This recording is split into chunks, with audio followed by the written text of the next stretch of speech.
सूफी, मलामती दरवेश, writer, actor, स्यापोश बुजुर्ग बाबा मोहम्मद यहिया खान की आप बीती। बाबा जी की जिंदगी के पुरस्रार और अजीब वाकयात, बचपन की शरारतों से लेकर दुनिया के मुख्तलिफ हिस्सों के सफर की दास्तान, रूहानियत की पुरस्रार और सच्ची कहानी, मादाम आबेरे डेविड कौन थी, Z/ZZ क्या होता है, इल्यूमिनाटी तंजीमें दुनिया में क्या कर रही हैं, शैतान के पुजारी और काले इल्म वाले कैसे सदियों पुरानी रूहों से बात करते हैं, काले इल्म और नूरी इल्म में क्या फर्क है, ये सब कुछ जानने के लिए हमारी सीरीज पिया रंग काला देखिए। चैनल को सब्सक्राइब कीजिए, वीडियो को लाइक कीजिए, कमेंट में अपनी राय से आगाह कीजिए। अब चलते हैं अपनी कहानी की तरफ। सामान वगैरह समेटा और अपने एक दोस्त के यहाँ चला आया। 2-4 अशद ज़रूरी काम ना होते तो मैं इसी वक्त कलकत्ता छोड़ चुका होता। मुखिया जी ने अपनी वासना कथा जिस तफसील और तवातर से सुनाई थी, वाकई मैं इसमें खो कर रह गया था। वही लेडी चेरले वाले जिनसी नावल सा तलज़्ज़ुज़ और मज़ा।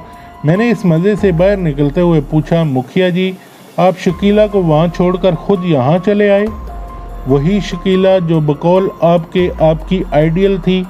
आपने उसे पाने की ख्वाहिश की थी, उसे दिलो जान से चाहा था और इस हद तक चाहा था कि उसे अपने जिस्मो जान में जज़ब कर लिया। मगर जब वो आपके जिस्मो जान का हिस्सा बन गई तो आप उसे धोखा देकर खुद भाग लिए। मुखिया जी खामोशी से सुनते रहे और मैं जो मुंह में आया कहता रहा। जब मैं कह चुका तो वो एक ठंडी आँख खींचते हुए बोले, खान साहब आप तो खुद विद्वान हैं। आपको कुछ बताना, समझाना या आपके सामने किसी बात की सफाई पेश करना बिल्कुल ऐसा ही है जैसे कोई आईने के सामने खड़ा होकर झूठ बोले। मैंने उस रात की तमाम वारदातें और जिस्मो जान की सारी हालतें, कैफियतें खरी खरी आपके रूबरू बयान कर दी। इनमें कहीं रत्ती भर भी ऊंच नीच नहीं। आप खूब जान गए हैं कि शकीला नारी की कौन सी किस्म थी और इसका भीतर स्वरूप क्या था। मैं इस हकीकत से इस समय वाकिफ हुआ जब वो मेरे अंग लगी।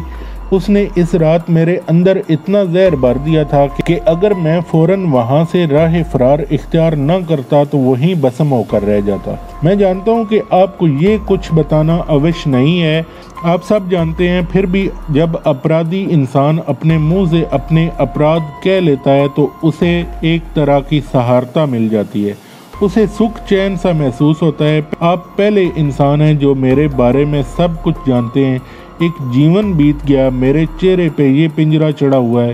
यहाँ पूरी बस्ती में कोई ऐसा मनुष्य नहीं है जिसने मेरे कलकत्ता से आने के बाद मेरा चेहरा देखा हो। मेरे पिता स्वर्गवासी का देहांत हुए एक ज़माना बीत गया है। हर साल हजारों दुखियारे लोग यहाँ आते हैं। मैंने अपना सब कुछ दुखी लोगों की सेवा के लिए त्याग दिया हुआ है ताकि कुछ तो मेरे पापों का प्रायश्चित हो।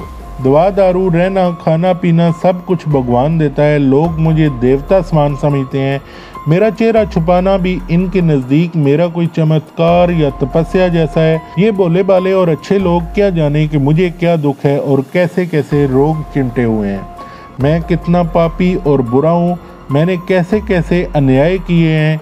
मेरे लिए ये मनहूस चेहरा छुपाना क्यों ज़रूरी है और इस चांदी के पिंजरे के अंदर कौन सा पाप पखेरू कैद है। उसकी आवाज़ बर्रा गई थी।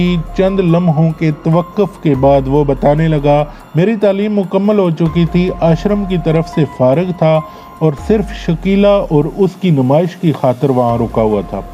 सच्ची बात है कि मैं शकीला को दिल से चाहता था, चुपके चुपके इसकी पूजा करता था। दीन, धर्म और उम्रों के नुमाया फ़र्क के बावजूद मैं इसकी खातिर बड़ी से बड़ी कुर्बानी देने को तैयार था और धर्म तो मेरे लिए कभी भी आम नहीं रहा।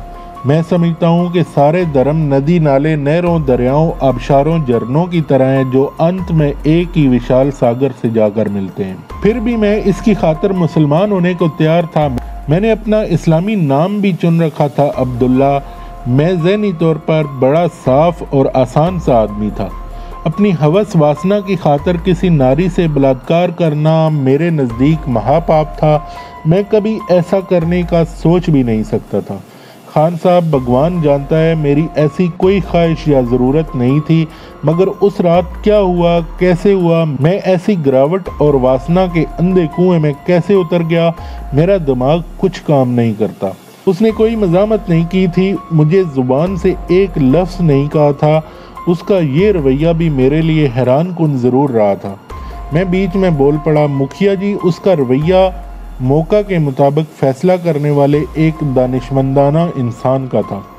वो समझ चुकी थी कि मौजूदा सूरत-ए-हाल में किसी किस्म की मज़ामत या दाद फरियाद फजूल ही नहीं बल्कि लाअसल भी है। 100 प्याज के साथ 100 जूते खाने वाली बात होगी। इस किस्म के हालात में फंसने वाली अक्सर नारियां लाहासिल किस्म की मज़ामत और वावेला करके दूसरी पार्टी को मज़ीद तशद्दुद और बर्बरियत पर उकसाने का मूजब बनती हैं। ज़्यादती करने वाला नारी की इस लपादपी को महज ड्रामा समझते हुए खूब लुत्फ़ अंदोज़ होता है। इसकी नाम नेहाद मर्दानगी को बड़ी तस्कीन हासिल होती है। शकीला जान चुकी थी कि जिस दलदल ने इसके पाँव पकड़े हैं वो इसे पूरा निगल के छोड़ेगी। जैसे कि समझदार लोग जानते हैं कि दलदल से निकलने के लिए हाथ पांव चलाने वाला डूब कर ही रहता है, बल्कि बुरी तरह गर्क होता है, क्योंकि बेतरह हाथ पांव मारने से नीचे दलदल में खला और हवा पैदा हो जाती है जो उसे गड़प से अंदर खींच लेती है। बस एक रास्ता होता है जिससे 1-2% बचने की उम्मीद होती है। दलदल, दरिया या कोई समुंदर जब देखो कि फंस गए हैं तो अपने हवास कायम रखो और ख़ुद को ढीला और नॉर्मल कर लो। दिमागी और जिस्मानी कुव्वतों को बेदार रखो। अपने पालनहार और अच्छी बुरी तकदीर पे ईमान रखते हुए ख़ुद को बचाने के मुतल्लिक सोचो। अगर कोई मौका, रास्ता या वसीला दिखाई दे तो कोशिश करो, वरना ऐसे मौके पे मुदाफ़त का हरबा बिल्कुल काम नहीं आता। मुखिया जी, शकीला कमज़ोर सी चीज़ होते हुए भी वहाँ डटी रही और आप मर्द और मजबूत होते हुए भी वहाँ से भाग आए। अपनी इस चाहत और मन चाही शकीला को आप तन्हा और बेआसरा छोड़ आए। आप जानते हैं कि जब कोई औरत किसी मर्द की वासना का शिकार हो जाती है तो फिर वो बड़ी दुनिया में तन्हा हो जाती है। अगर वो मर्द भी उसे अपना कर सहारा ना दे तो उस बेबस का ठोर ठिकाना कोई अंधा कुआं, झूलता हुआ रस्सा, रेल की पटड़ी, पिसा हुआ कांच ही होता है। अगर वो जीना चाहे तो किसी बदनाम गली बाजार में वैश्य बनकर खून उगलती और पीप पीती रहती है। अब आप आगे बताएं कि फिर क्या हुआ। आप वहाँ से भागकर यहाँ आ गए और शकीला, मुखिया जी जैसे किसी गहरे कुएं से बोल रहे थे। खान साहब, एक आध रोज में अपने एक मित्र के पास पड़ा रहा। इस दौरान मैंने अपने तमाम काम निपटा लिए थे और समंदर के रास्ते सिलेट जाने के लिए एक रोज बाद की बुकिंग भी करवा ली थी। इसी रोज शकीला की नुमाइश भी थी। दूसरे दिन मैं टैक्सी पे सवार बंदरगाह की जानिब जा रहा था। आंखें नीचे, हल्के से दर्द से बारी सर पीछे ठिकाए मैं सोच रहा था कि कलकत्ता में 5 लंबे बरस बिताने के बाद आज मैं कलकत्ता छोड़ रहा हूँ। मैंने यहाँ से क्या पाया और क्या खोया। रह रह कर शकीला का चेहरा मेरी निगाहों के सामने उभरता रहा और मैं शर्मिंदा सा उसके तस्वर से भी आंखें चुरा रहा था। मैंने बंद आंखों ही ड्राइवर को जरा तेज चलने की हिदायत की। मैं जल्द से जल्द कलकत्ता छोड़ देना चाहता था। एक लम्हे की खता ने मेरे 5 बरसों की कड़ी मेहनत और शांति निकेतन की तरबियत को तहस नहस कर दिया था। मैं जैसे अंदर से कट कर रह गया था। मुझे अपने मर्द होने पे शर्म महसूस हो रही थी। मैंने आत्महत्या का भी सोचा। अपने आप को नामर्द कर देने का भी ख्याल आया। मैं खुद को कोई कड़ी सजा देना चाहता था। एकदम ब्रेक चीखे और टैक्सी रुक गई। सड़क पार करती हुई कोई बुढ़िया सड़क के दरमियान पहुंचकर हड़बड़ा सी गई थी। टैक्सी वाला बुढ़िया को 2-4 सुनाकर आगे बढ़ा तो मैंने पूछा, ये रास्ता तो बड़ा चक्कर लेकर बंदरगाह तक मुड़ता है और ये वो सड़क थी जहां आर्ट गैलरी वाक़या थी, जिधर शकीला की आज नुमाइश हो रही थी। ये तुमने कौन सा रास्ता पकड़ा है? मैंने टैक्सी ड्राइवर से पूछा। बाबूजी, ये रास्ता थोड़ा सा लंबा ज़रूर है, मगर शहर की बेपनाह ट्रैफिक और शोर शराबे से जान छूट जाती है। आप फिक्र ना करें, मैं आपको 15 मिनट में वहाँ पहुँचा दूंगा। मोड़ मुड़ते ही नेशनल आर्ट गैलरी मेरे सामने थी। बाहर बड़े बड़े बैनर लगे हुए थे। खूब चहल पहल थी। शकीला की तस्वीरों और मुजस्मों वाले पोस्टर आवेज़ा थे। बिला इरादा मेरे मुंह से निकल गया कि गाड़ी को ज़रा अंदर ले चलो। टैक्सी पार्क करके 10 मिनट का कहकर मैं गैलरी में चला आया। सोचा कि चलो जाते हुए आखिरी बार शकीला के दर्शन ही कर लूँ। उसकी पहली नुमाइश है। अगर उससे अपनी गलती की माफ़ी मांग लूँ और नुमाइश की मुबारकबादी और उसकी कामयाबियों के लिए शुभ कामनाओं का इजहार कर दूँ तो क्या हर्ज है। खूब रौनक थी। कलकत्ता की हाई जेंट्री उमड़ी पड़ी थी, मगर मेरी नज़रें तो कहीं शकीला को तलाश कर रही थी। आखिर मैंने उसे खोज ही लिया। वो शांति निकेतन के वाइस प्रिंसिपल माता सुलक्षणा टैगोर के संग अपने एक मुजस्मे के सामने खड़ी 2-4 गैर मुल्की औरतों को ब्रीफ कर रही थी। मैं कुछ देर एक कोने में खड़ा उसे देखता रहा। शांति निकेतन का सारा स्टाफ, स्टूडेंट हर जगह मुख्तलिफ कामों में जुटे हुए नजर आ रहे थे। इत्तेफाक कह लें कि अभी तक मुझ पर किसी की नज़र ना पड़ी थी, वरना मैं यहाँ ऐसे खड़ा ना होता। अचानक मैंने देखा शकीला वाशरूम की जानब बढ़ रही थी। मैं 2-4 लंबे से डग भरता हुआ उसके करीब पहुँच गया। शकीला देवी, जैसे खुद ब खुद ही मेरे मुंह से निकल गया। वो रुकी और पीछे मुड़कर मुझे देखने लगी। आप? वो जैसे मुझे देखकर चौंक सी गई, फिर खुद ही मेरे पास पहुंच गई और मुस्कुराकर मुझे सर से पांव तक देखते हुए बोली, क्या मैं अब भी देवी ही हूँ? मुझे ये दुख और शिकायत नहीं कि आपने मुझे क्या से क्या बना दिया। अफसोस सिर्फ इस बात का है कि मेरा वास्ता एक नामर्द से पड़ा था। एकदम उसने मेरे मुंह पर थूका और कहा, ये चेहरा हमेशा छुपा कर रखना। वो सारी गलाजत जो तुमने मेरे पवित्र शरीर पर डाली थी, मैंने तुम्हें लौटा दी है। अगर तुम मुझसे अपना चेहरा न छुपाते तो उस रात जो हुआ वो सिर्फ गलती होती जिसका प्रायश्चित हो सकता था, मगर चेहरा छुपाकर तुमने उस गलती को महापाप में बदल दिया है। Now you get lost. वो मुझे चेहरे तक जमीन में दसाकर लेडीज वॉशरूम में जा चुकी थी। मैं पत्थर का बुत सा बना खड़ा था, शानों पे दरा। मेरा चेहरा और सर यूं जलने और सुलगने लगा जैसे सुंदरबन में सब बनी की किसी खतरनाक सी डंगा नागन ने अपने क्रोध की सारी जहरीली पिचकारी मेरे मुंह पे फूंक दी हो। यूं लगा जैसे मेरे चेहरे की खाल में अंगारे भरे हुए हों या किसी ने तेजाब भरी बाल्टी में मेरे सर को डुबकी दे दी हो। इससे पहले कि मैं तमाशा बनता, फौरन उल्टे पांव बाहर निकल आया। टैक्सी ड्राइवर बीड़ी पी रहा था, मुंह सर अपने हाथों में छुपाए मैं जल्दी से टैक्सी में बैठ गया। खुली सड़क पे आए तो टैक्सी ड्राइवर ने डरते डरते पूछा, साहब ये आपके चेहरे को क्या हुआ है? मैंने उसके सवाल को नज़रअंदाज करते हुए कहा कि मुझे फ़ौरन किसी अस्पताल ले चलो, फ़ौरन जल्दी। मैंने डॉक्टर को बताया मेरे चेहरे पे किसी ने तेजाब की पिचकारी चला दी है। 2 हफ्ते मैं अस्पताल में किसी खारिश ज़दा कुत्ते की मानंद पड़ा रहा।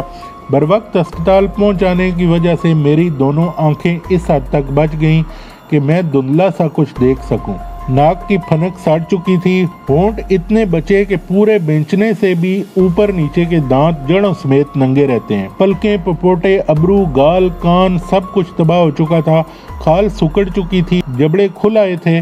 अस्पताल वालों ने मेरे बिस्तर के गिर्द पर्दे गिरा दिए थे। नर्सें और वार्ड बॉय तक मेरे करीब आने से बिजकते थे और मैं खुद अपना चेहरा आईने में देखकर डर गया था। किसी न किसी तौर मेरे आश्रम को खबर हो गई। वो मुझे ज़बरदस्ती ले गए और आश्रम के अस्पताल में डाल दिया। अब जड़ी बूटियों और मरहमों से मेरा इलाज होने लगा। मेरे चेहरे पे तेजाब फेंकने की खबर आश्रम में हर तरफ फैल चुकी थी। मेरे उस्ताद, शागिर्द, अपने पराए सभी आए और ना आई तो शकीला ना आई। मैंने भी ज़्यादा कुरेद ना की और ना ही किसी पे हमारे किए किराए का भेद खुला। फिर अचानक एक दिन पिताजी के देहांत की खबर मुझ तक पहुंची। अब मेरा कलकत्ता से निकलना ज़रूरी हो चुका था। कई माह इलाज के बाद मैं ज़हनी तौर पर इस काबिल हो चुका था कि इस अज़ाब मुसलसल के साथ जी सकूं। मायूसी से मैंने दामन छुड़ा लिया था। मैंने सोच लिया था कि मैं हर हाल में जीऊँगा, जिंदा रहूँगा। अपने पाप का प्रायश्चित मुझे हर तौर करना है। अच्छा हुआ कि मैं शकीला के हाथों इस अंजाम को पहुंचा। हम दोनों घायल हुए थे। वो भीतर से घायल हुई थी और मैं चहितर से घायल हुआ था, और हम दोनों के गांव भरने वाले नहीं थे। मेरे गांव पहुंचने से बहुत पहले ही मेरे चेहरे के रोग की खबर यहाँ पहुंच चुकी थी। अब मेरी हालत ये थी कि मरहम से लिपे पोते करवे के पत्ते मेरे चेहरे पे चिपके रहते। आंखें, नाक और होंठों वाली जगह खाली रहती। ऊपर कपड़े की थैली ओढ़ लेता। आंखों के सुराख और मुंह के आगे गोल सी खाली जगह बड़ी अजीब सी लगती। औरतें, बच्चे और कमज़ोर दिल लोग मेरे करीब आने से गुरेज करते। मैं सिवाय ज़ाती नौकरों के अलावा किसी और से कोई राब्ता न रखता। कई बरस इलाज मालजे और हर तरह की कोशिशों के बाद मेरा चेहरा इस काबिल न हो सका कि मैं खुद ही देख सकूं। प्लास्टिक सर्जरी इस वक्त इतनी एडवांस और हर किसी के बस की बात नहीं थी। फिर एक वक्त आया कि जबड़े और बाकी चेहरा खाल गोश्त से करीब करीब खाली हो गया। दांत, दाढ़ें, जुबान, तालू सब कुछ नजर आने लगा। बदबू और अफूनत एक अलग मसला थी। चेहरे पे कपड़े की थैली अब बेकार साबित हो रही थी। चेहरे का तोबड़ा बनवाया, वो भी रास ना आया। आखिर एक मुसलमान जरा की बनक पड़ी कि वो खन्नाक और कोढ़ के जख्मों का इलाज करता है, खाली हड्डियों पे भी खाल गोश्त चढ़वा देता है। रखते सफ़र बांधा, एक मुलाजिम हमरा लिया और ग्वालियर चला गया। वो एक छोटे कस्बे गड़ावली में रहता था। गड़ावली में किसी सैयद शहीद का मज़ार भी था जिन्हें अंग्रेज़ों ने किसी नाकर्दा जुर्म में फांसी पर लटका दिया था। ये बुजुर्ग जरा भी सैयद थे और इसी शहीद बुजुर्ग के ख़ानदान से तल्लक रखते थे। वो कमाल मोहब्बत और शफ़क़त से पेश आए, बड़ी तवज्जो से मेरी बिपता सुनी, मेरा चेहरा देखा और खामोश हो लिए। फिर फरमाया कि जब तक मैं तुम्हें इजाज़त ना दूँ यहाँ से वापस मत जाना। इनके यहाँ भी एक छोटा सा आश्रम यानी मरीज़ खाना बना हुआ था। दूर दराज से आने वाले मरीज़ यहीं रहते थे। चाम चमड़ी, हड्डी के जख्म, फोड़े, इलाज मालजे में बड़ा लंबा अरसा लेते हैं। ये काम बड़ा सब्र और तबीयत पर बड़ा जबर मांगता है। हर वक्त गंदगी, बदबू, खून, पीप, कीड़ों से वास्ता रहता है। वहाँ क़याम के दौरान मुझे सैयद साहब की शख्सियत का बड़ा गहरा मुशाहिदा करने का मौका मिला। मैं उनके हुक्म के मुताबिक आश्रम में निश्चिंत होकर पड़ गया। कुछ दिनों बाद उन्होंने मुझे आश्रम से कुछ दूर एक छोटी सी मस्जिद के साथ एक कोठड़ी में मुंतकिल कर दिया। इस कोठड़ी के अंदर चावलों की भूसी बिछी हुई थी और ऊपर छत नहीं थी। 3 वक्त का खाना पीना यहीं पहुंच जाता। साथ मस्जिद के वज़ू खाने से एक पतली सी नाली तैयार करवा कर इस कोठड़ी के अंदर से गुजारी गई थी। सैयद साहब का हुक्म था कि 5 वक्त जब अजान और नमाजी वज़ू करें तो इस नाली के पानी से मैं अपने चेहरे को धोऊं और प्यास लगे तो पी भी लूं। चेहरे को नंगा और कोठड़ी के दरवाजे को अंदर से बंद रखूं। पूरे 3 चांद मैंने बंद कोठड़ी में गुजारे तो मेरे चेहरे पे गोश्त और खाल चढ़नी शुरू हो गई। आईना तो कोई था नहीं। चेहरा धोते समय महसूस होता था जैसे खाली गाँव धीरे धीरे भर रहे हैं। बंद कोठड़ी में मेरी वाहिद दिलचस्पी सिर्फ अजान और वज़ू के पानी का इंतज़ार करते रहना था। अजान की आवाज़ मुझे ऐसा सुकून देती कि मेरी आत्मा तक निहाल हो जाती। मस्जिद के सैन का रुख मेरी कोठड़ी की जानिब था। इमाम साहब की नमाज पढ़ने की आवाज़ भी तवज्जो देने पे सुनाई देती थी। मैंने किसी दीवार में एक छोटा सा सुराख कर लिया। अब मैं 5 वक्त आंख जमा कर नमाज पढ़ने का मंजर भी देखने लगा।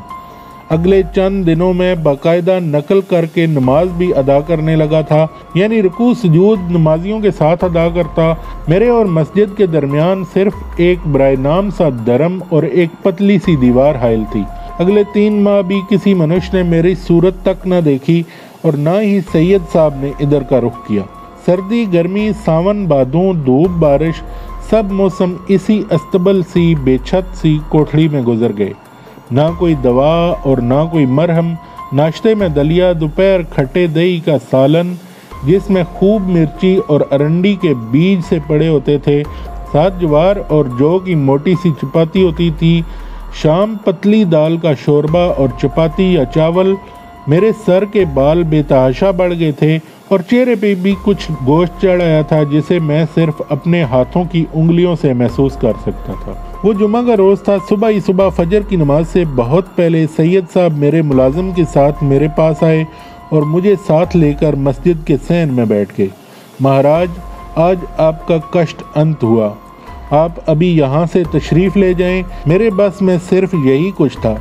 आपके चेहरे पे खाल और गोश्त चढ़ आया है, लेकिन आपके अंदर की जलन और सड़न हमेशा ऐसे ही रहेगी और चेहरे की खाल और गोश्त हमेशा कच्चे ही रहेंगे। खून और पीप भी पैदा होती रहेगी। जब तक किसी नमाजी के वज़ू के पानी से चेहरा धोते रहेंगे, अफाका महसूस होता रहेगा। या वो नारी जिसका आपसे ईमान हुआ है आपको माफ़ कर दे और आपके लिए दुआ करे, या कोई नजीबुत तरफैन सैयद जो नाकत खुदा यानी कंवारा हो, पैदाइश के समय सर पे सफ़ेद बालों की लट लिए पैदा हुआ हो, और आग के अंगारों पे मातम करने वाला हो, या फिर कोई मौला अली का मलंग जो स्यापोश, स्यातोश और पिछली काया का स्वरूप हो और माथे पे चंदन का चमत हो, ऐसा महापुरुष अगर आपको मिल जाए तो आपका ये रोग ख़त्म कर सकता है, क्योंकि ये महज शरीर रोग ही नहीं, श्राप रोग भी है। जाने से पहले हमारे वीडियो को लाइक कीजिए, कमेंट्स में अपनी राय दीजिए और चैनल को सब्सक्राइब कीजिए। मिलते हैं अपनी अगली किस्त में। अस्सलाम वालेकुम।